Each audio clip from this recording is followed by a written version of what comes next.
I think I really, really enjoy shared experiences. I like hosting and I love wine. So it just seemed logical for me to create an opportunity for people who I think, like me, are excited about drinking wine together, learning about it together, and very importantly, enjoying it. Because I feel like a lot of people who've had experiences with wine in many different occasions haven't enjoyed it. 3, 2, 1. Go confidently in the direction of your dreams. Live the life you have imagined. And the only way to be truly satisfied is to do what you believe is great work. Courage is not doing things in the absence of fear. Courage is doing things despite the fear. Growth comes from consistent action. And you're realizing, hey, I'm not the only one with these problems. Welcome everyone to the BYOB podcast. I'm your host, Raashid Navlakhi, founder and head business coach at Jigsaw Thinking. Today is a perfect example of me answering the question, why I love what I'm doing. People might not know this, but doing what I do led me to falling in love with the person who is beside me. So that's Tarini, my wife. Thanks for making it. Tarini, of course, is much more than just my wife. Tarini is a certified wine expert, sales ninja, and now recently started out entrepreneur. Thank you so much for making it. It's kind of surreal doing this with you, but thanks anyway. I'm looking forward to the conversation. Thank you. Thank you for having me here. I think podcasts are things that I've recently started to love and consume. So it's really nice to be on the other side. Awesome. How badly did I mess up your intro? Like, what would you have liked me to have said? I think it's fine. I think you hit most of the pieces of my life for now. I would add that I love reading books. I would add that, like a little bit of something apart from the work. Personal side. I messed up the personal side. I get it. Yeah, but it's not that bad. And you love doing puzzles. I do love doing puzzles. Our dining table right now is occupied. Yeah, it's really great. I love it. We can't have any meals at home on our dining table. What we try and do with this podcast is we are talking to people like you who are on their journey, as opposed to people who have been there and done it and made it and are sharing a bunch of gyan, because we really want to know what your journey is like right now. Yeah. So what I would request you to do is to be absolutely candid in this conversation and really answer what you're actually feeling, as opposed to trying to come up with the most articulate answer for every question that I might have. Is that okay? That sounds great. Yeah. Okay, well, first question is really easy. This is the BYOB podcast. I don't know if you've managed to sneak booze into this podcast room, but what is your drink of choice? I'm actually on coffee right now. I think it's coffee number 3 of the day. Cheers, 3? Yeah. Okay, that's a lot. It's an exciting day. But I balance you out because I don't have any coffee any day. And I am taking this as an opportunity to make sure I have a bit of gin in the middle of the day, which is quite exciting. So cheers to that. Cheers to balance. Now that we're done with introductions, let's get to actually finding out a bit about your journey. So I know a few weeks ago, you officially started out as an entrepreneur. How does it feel? Terrifying, exciting, and I'm quite happy, actually. I'm quite happy. Got it. What was that moment like when you realized you were officially now an entrepreneur, having thought about it, I think, for a while? Yeah, so I think when I made my first sale, because we sell stuff digitally, I made my first sale and no one was at home. I'm looking at you. And I just turned around to say, oh my God, what is this? What's happening? And no one was there. And I think I just put my head down and smiled to myself. Oh, that's beautiful. It's really, I think, quite frightening to put yourself out there. Mm-hmm. And when you do put yourself out there, finally, it's very rewarding, I must say. And you said you made your first sale, so congratulations. Thank you. Why don't we actually introduce what you sold to the people listening in? Otherwise, this will be a very vague conversation. That's probably a good idea. Okay, so last week I launched Wine in a Million. And Wine in a Million is a club. It's a wine club, but it's not a club for slightly older people. Well said. Sorry, this is really bad because I can't limit my demographic. But honestly, it's a club where we wanted to bring people together to just have a good time and drink wine together. I think I really, really enjoy shared experiences. I like hosting and I love wine. So it just seemed logical for me to create an opportunity for people who I think, like me, are excited about drinking wine together, learning about it together, and very importantly, enjoying it. Because I feel like a lot of people who've had experiences with wine in many different occasions haven't enjoyed it. I know it took you a bit of time to go from being in a full-time job, you decided to quit, you decided to start your own thing, and it took a while to starting out what you wanted to start out with, making your first sale. Yeah. Tell us about the time in between. What were you thinking? What were you doing? What were you feeling? What were the challenges during that time? Sure. I had a great job. I love the team to bits. I used to work with a craft gin company called Greater Than. And shout out to Greater Than. Such a great, fantastic team to work with. It's the gin I'm drinking, obviously. It's the gin. What else can you drink, right? But I had such a great time working very closely with the founders. And I learned so much. And it was such a valuable experience that it was actually one of the most difficult decisions I've ever made to leave. And I think it was more scary for me because it was to leave and do what? Sure. Right? I knew that I wanted to get into wine. I didn't know what shape or form it would take. So I spent a lot of time after I left Greater Than trying to figure out what the hell I'm going to do and how am I going to get people excited about wine. And I think a lot of, that time I was consuming a lot of content on platforms like LinkedIn. And I would see someone I went to school with or someone I went to university with, started a company, raised so much money and built this really cool tech product that's super scalable. And so for me, a lot of my life became about building something that was so big and that could be so big that, money would just pour in. And it drove me nowhere. Actually, it drove me mad, but I didn't move with what I actually wanted to do. So I think I would honestly say I spent 1 year after I left my job trying to solve that relationship with my relationship with success and what it meant to be successful. How do I define success? And a lot of that was very difficult. It was so nice to have you along the way, obviously, and, family and friends support you. So it took me a while just to get comfortable with what I want to build and that it may not be, everyone's definition of building something big. But what I have today, and, I'm so proud of it. I'm really, really proud of it. I think I had to go through that journey of trying to create a wine app. I did that. Yeah. Trying to be a consultant. Also did that. I just had to start with just making a few people feel a little bit more comfortable about wine. And the big thing that drove me, my big why, is that I hated how wine made people feel. A lot of people I would interact with, they said, I don't get it. It's not for me. And if I really dug a little bit deeper, it's always because when they were interacting with wine, that they felt so small. And that's because maybe they didn't know how to drink it, what they like to drink. It's a lot more complicated than drinking your gin right there. Yeah. Right? So I didn't like that it made people feel small. And so I was just extremely determined to build something where I can give people the confidence to drink wine and honestly just have some fun with it. That's it. And so I think all of that had to happen the year after I left.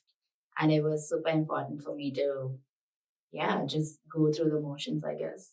And it sounds like you're at a place where you can reflect on that really powerfully. And you had to go through all of that to get to where you are right now. Yeah. But I imagine during that time, it's much harder to think about where you're going to end up because, as you said, you were thinking about something so big that it almost held you back because it was too big and you didn't know how to move forward. So during those moments of thinking about this big stuff, not moving, questioning yourself, etc. How do you get out of that spiral? Like, what worked for you to get you out of that and get you to where you are right now? Because I imagine, and I've seen firsthand, that it's extremely hard, like it is for all of us. Yeah. I think, honestly, I spoke about it. I spoke about it, what I was feeling, what I was going through with you. I spoke about it with friends and I got help. And it just helped. Like, I think the right people asked me the right questions as to what was actually important. And until we got there, and until those questions were really asked and I started asking myself those questions, I don't think I would be where I am today. So I think talking about it, sometimes it's so daunting, right? To just like say that, okay, I am scared. I am nervous. Is this actually going to be a thing? Have I made the biggest mistake of my life? Leaving something that is growing, that's getting so much attention, not just in India, but globally. Like, what have I gone and done? And so I think talking about my fears was really, really helpful. The other thing was also, I noticed that when I had a couple of friends over, home, and we were deciding, oh, what should we drink? Should we have some wine? Yeah, let's have some wine. And then someone saying, oh, I don't know about this. And then just casually being able to walk them through it and seeing that made such a difference. And just, helping them feel like, oh yeah, I like this. That was cool. I didn't know about this. And it was in a very non-pretentious, let me make money out of this way. And I think that's when I found out that I like guiding people through this because it's maybe how I would have wanted to be guided when I started off, right? So I think it was a lot of that. Yeah. Awesome. That does not sound easy, but it sounds like a pretty insane journey of self-discovery. Like, you have to find out so much about yourself in order to progress. Yeah. And it's cool it's very clear now, at least, that you've taken it in that spirit of, okay, I'll learn about myself, what I enjoy, etc. Put that out there. Thanks for sharing that. Yeah. I'd love to fast forward a little bit to maybe just the recent past, which is when you overcame all of this and you said, okay, I'm building this thing, this wine club, called Wine in a Million. I'm going to put it out there. And I know you told us you smiled to yourself when you made your first sale. But even before that first sale, I want to understand the moment at which not you figuring out what you're building, but you decided to share it with the world, whether that was through a message or an Instagram post or whatever it was. What was that moment like? Did you feel the weight of what you'd done when you shared it? Or was that just you in the motions, just knowing that's what you needed to do? Honestly, I don't think I felt the weight until the first sale happened. Got it.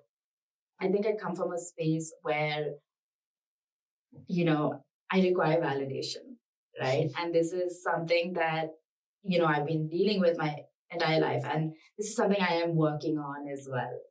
But that sale was just confirmation of what I did. And I think it was a bit of a reality check. That, hey, because you put yourself out there, someone's gone and bought your membership into this wine club. And then it was like, oh my God, you built a wine club, So you're right. I think a lot of it was just going with the flow, building, taking it out, and then you pause when it's actually out there. Yeah.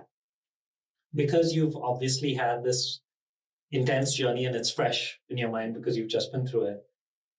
I imagine there are a lot of people listening in who have decided that they want to start something. They probably know the space as well. Okay, for you it's wine, for somebody else it's something else. What questions would you tell them to ask themselves so that 1 year perhaps is not a year but is 6 months, or does it even matter? Is it fine for it to be a year? What's your take on that? I think everyone goes through their own journey. I can't say that if I had asked myself some question, it would have been different for me. And in hindsight, as frustrating as it was to have spent an entire year doing what I did and trying to figure out what I want to do, I'm very grateful for it. Obviously, I can say this now, but for someone who's going through it right now, I would say, just go through the motions. like feel it, and I would sort of advise that if you have an idea of what you want to do it in a small scale, as a tiny experiment, and do it in a way where you're not trying to validate an idea, but you're trying to validate if you like it. Because it's obviously very exciting. There's so many things you can do in this world. Yeah. Right? You can take any, field and make anything out of it. And you might feel like you have the greatest idea for something, and you could. But I think until and unless you do it and you don't realize for yourself if you actually like it or not, I would wait for that discovery process before you take it all out. So I actually so in that 1 year, maybe instead of asking questions, I would have done a couple of more smaller experiments, even if it just meant trying something out with my friends. But I would have done it just to see what I like about it and what I don't. And I think that's such a great bit of advice. It's not the questions, it's about the experiments you're running. So for anyone out there who's listening, who is thinking about starting something, maybe it's a little bit of stop thinking and start turning those into experiments, trying them out a little bit and seeing, whether it's working for you, not working for you. That makes a lot of sense. It's something we just discussed in the team like an hour ago. We were having a conversation about what experiments are we going to run next week to figure out what's working and what's not. So it's really interesting that it applies all the way from the inception of an idea to, we've been running the business for 4 years now and we're still talking in experimentation. So that seems to be coming out as this one trait or this one way of being that a lot of entrepreneurs need to really embrace. Yeah, and I think what I feel very strongly about these days is do something to figure out if you like it, right? Because if you really like something, you will figure out the business angle around it somehow, and maybe I'm obviously we're quite privileged enough to be able to keep trying, right? Sure. So well aware of that. But I think it's very important to do things that make you happy if you're going to spend so much of your day doing it. Yeah. I think as an entrepreneur, if you're not doing something you care about or enjoy every day, then it's going to be very hard to keep going, considering, metaphorical sense, you get punched in the face every single day in a different way. Yeah. And you've got to find a reason to keep going. Well, thanks so much for going in depth into your journey sort of so far and up until that first sale. And I know that's a big milestone for you and anyone who has started. I still remember the first sale I ever made. Yeah. So it is a big moment. So congratulations on that. Thank you. A little birdie, you told me that we've gone from one to another number. So can you brag a little bit about your first week as an entrepreneur who's selling their wine community and so on? Yeah, but I guess, we've been, the wine club has been live for a week and we're still kind of in stealth mode. Right, I'm playing it very safe at the moment, and I'm okay doing that to a certain extent. I have a goal for the month, which was to hit 30 memberships, and we've been operational for about a week now, and we're halfway through. Awesome. So that's kind of cool. The first 2 days were really nice, started off very strong, gotten a lot of good numbers coming in, and then I think I just freaked out. I genuinely think things are going well. Oh my God, what is happening? I can't do this. So I had, 2 not so great days of hiding behind Gilmore Girls and my puzzle. And then I think, as you know, I am part of the accountability cohort with Jigsaw. And the cohort just, again, gets you in this mode of activity. Do constantly. And so when I logged back into the cohort, which runs on Circle, I was like, no, come on, got to pull up my socks. We got to do this. I've committed to something. I've put it out into the world. I've told other people that this is what I want to do. So let's give it an actual go. I work very well under pressure. So one of the things that you encouraged us to do this week is, if you were to take your week's goal and, try and accomplish all of it in 1 hour. What would that look like? I think I just took that mentality. I took that mentality into, the remaining few goals. So we had 6 sales today, which is quite nice. Having, approaching it with this, let's just go for it, attitude really, really helped. So it's been in a very short week, I feel like so much has happened emotionally. And of course, from a results point of view as well. So yeah. Yeah, it's pretty nuts that what you've just described is 1 week. So you've actually said you launched something, you got your first sale, then things went well for a couple of days. Then, as I understand it, Gilmore Girls happened for a couple of days because you were like, what the fuck is going on? Yeah. Then towards the end, you got back up and said, okay, I've got to do it. I think it's like a microcosm of an entrepreneur's entire journey where like things go well, you're excited, then you're terrified, you hide behind stuff, then you like get back up again. Yeah. But it's really cool that the last bit of everybody's story, whether it's a week, it's a month, it's a year, is always, then I got back up. And I tried to do this and figure it out. And those are the entrepreneurs that sort of keep moving forward. It's pretty incredible that that's a week. But welcome to the potentially the rest of your life. Oh my God. If every week is like this, it's going to be trouble. No, but it's really good. I also must say that I am running a 10K this weekend, as you know. And I mean, I know it's not a marathon, but for me, it's a big deal. It's a big deal to run this. And I think this resilience and this attitude that you need to take when you're running, or just keep at it, go, go, go, go, go. Yeah. And you got to pace yourself, right? And I don't think I paced myself initially.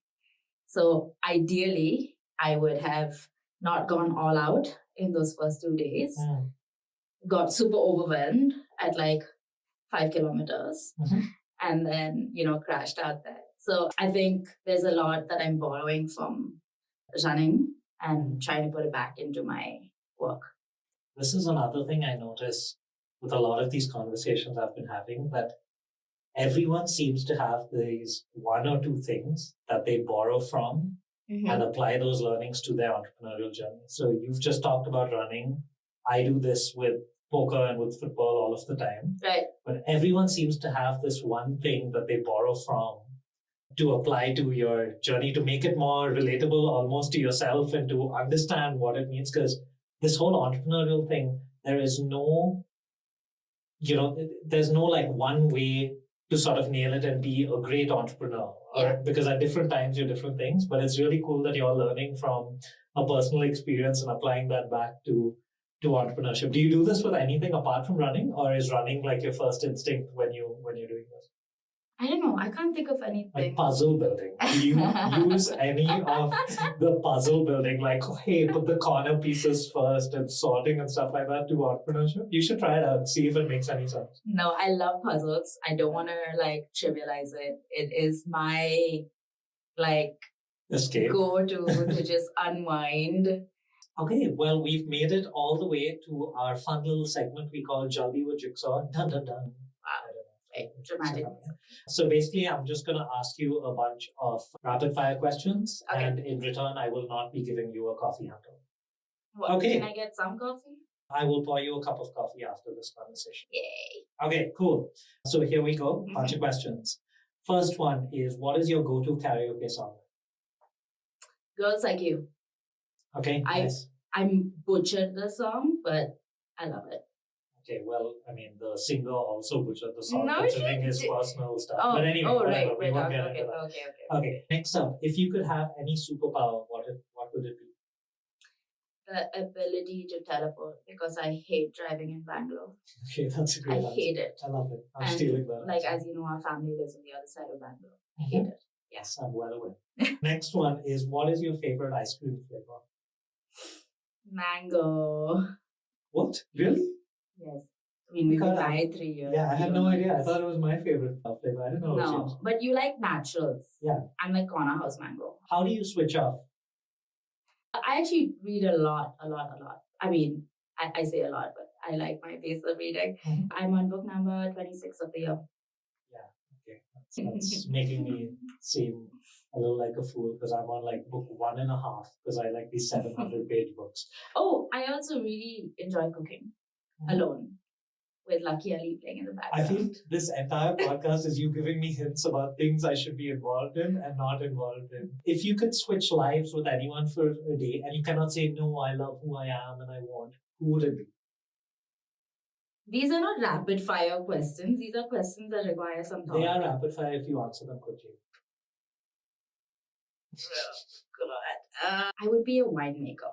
No, Okay. I would be a winemaker. Yeah, Like stomping on the grapes and all of it. that doesn't happen. Oh, that's not a thing? That's Okay. just a gimmick. It's a good thing It's I'm a part of the tourist trap. community and I'm going to learn about wine. Okay. No, I would be like someone who can, like, go out into the vineyard, check on the grapes, I like- come back.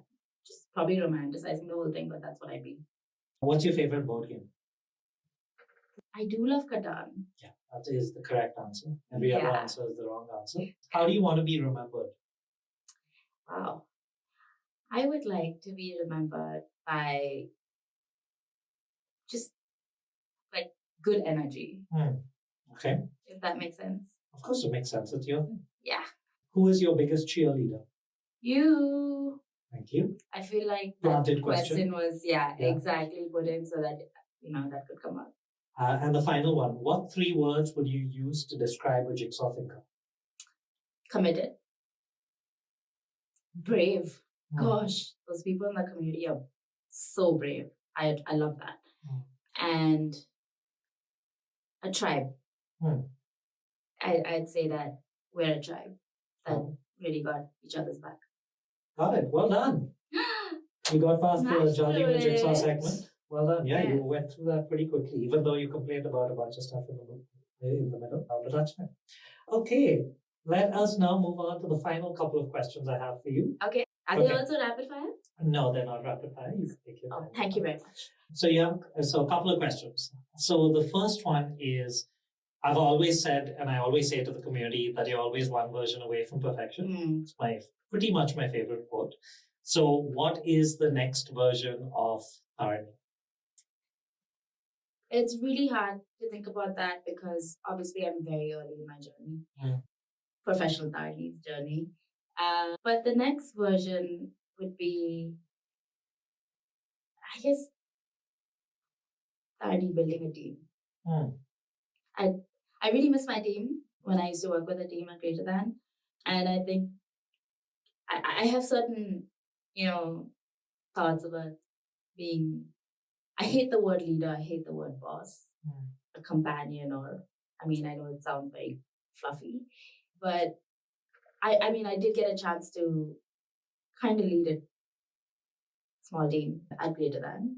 And there were a lot of things I would do differently now. Okay. So I would like to see what's that like. I would just love to build something with someone. Yeah. Okay, getting other people involved. Love it. Yes. So I know we obviously have our journey together, and it's been 5 years, Yes. right? 3 of them we are married for. Yes, I'm I said aware we of were how. married. Yeah. Wow. Okay. Our anniversary is just around the corner. Yes, in case you I'm forgot. aware. I remember. I have a calendar invite. It's recurring. I don't forget. God, thank God it's recurring. But apart from our personal journey, you have also completely unrelated. Have also had a journey with Jigsaw for around the same time period. It's true. Yeah, so it's been a while where you've been part of the community. You've been building different things. I'm an OG Jigsaw thinker. Yeah, you are absolutely. I feel like we should get a badge or something. Yeah, the team's been pushing me to get a lot of merch. Yeah, I want a T-shirt or something, man. You've been journeying with Jigsaw for about 5 years through all its iterations. So you have gone through every iteration of Jigsaw thinking in every format we've run the community and how we've chosen to help entrepreneurs. Yeah. I think the one thing that stayed consistent is who we're trying to help, which is small scale entrepreneurs. So can you, what are the highlights of the journey for you? What do you take away from Jigsaw thinking, and why do you continue to be a part of the community? Honestly, I really like how the way you guys approach entrepreneurship is built around seeing things slightly differently, right? I think at Jigsaw, everyone is super aware of who they are and what they have access to, right? And at no point of time do we feel like we have to be someone else? We can be ourselves. And at the same time, you give us these tools and ways of thinking that help us look at things very differently. And I saw the impact that it has, because as you know, I was with Jigsaw when we were building Greater Than as well. So that's definitely one thing. I think it's the approach, or like rather the way you help entrepreneurs think during any process, part of their, because obviously Jigsaw attracts, entrepreneurs from at all different stages of their business. So that's definitely one thing. The second thing is you never feel lonely, right? Because I'm starting to realize how lonesome this journey can be as an entrepreneur. If you don't have your team, there's a lot of noise in your head. And somewhere the Jigsaw platform or community allows you to like voice those things from your head, get an opinion from someone, have someone tell you, having a bad day, okay, sit this one out, and that's fine. Let's bounce back tomorrow. I think that's really powerful. Did you ask me for 3?